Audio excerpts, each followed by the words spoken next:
દેવભૂમિ દ્વારકા જિલ્લામાં ફાયર સેફટીને ધ્યાને લઈ ચેકિંગ હાથ ધરવામાં આવ્યું હતું, ત્યારે માત્ર ફટાકડા લાયસન્સ ધારકો પાસે જ ચેકિંગ કરવામાં આવ્યું હોવાનું જાણવા મળ્યું હતું। દેવભૂમિ દ્વારકા જિલ્લામાં ફાયર સેફટીને ધ્યાને લઈ ચેકિંગ હાથ ધરવામાં આવ્યું હતું, ત્યારે માત્ર ફટાકડા લાયસન્સ ધારકો પાસે જ ચેકિંગ કરવામાં આવ્યું હોવાનું જાણવા મળ્યું હતું।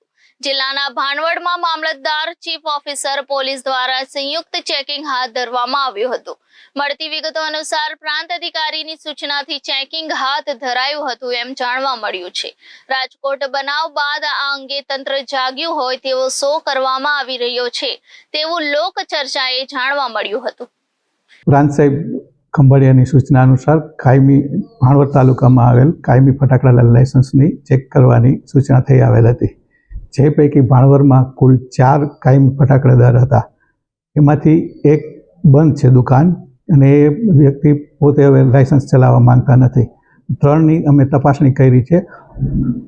હું મામલતદાર, ચીફ ઓફિસર અને PSI શ્રી સાથે અમે ચકાસણી કરી છે, અને જે કંઈ અમને યોગ્ય લાગશે એ પ્રમાણે અમે આગળ રિપોર્ટ કરવામાં આવશે। સર, માત્ર ફટાકડાની દુકાન જ કેમ કે રેસ્ટોરન્ટને એ પણ NOC આપી છે કે નહીં તે પણ ચકાસણી કરવામાં આવી પણ હા, અમને અત્યારે એક્સક્લુઝિવ લાયસન્સ માટે જ અત્યારે કીધું છે, અને એના માટે થઈને નવી ટીમ તૈયાર થશે। એ RMC રાજકોટે હુકમ કરેલ છે, અને એ ચીફ ઓફિસરની નિગરાહીમાં બધી ચકાસણી કરશે, અને એનો કાર્યક્રમ આવી ગયો છે અને ટીમ તૈયાર થાય છે।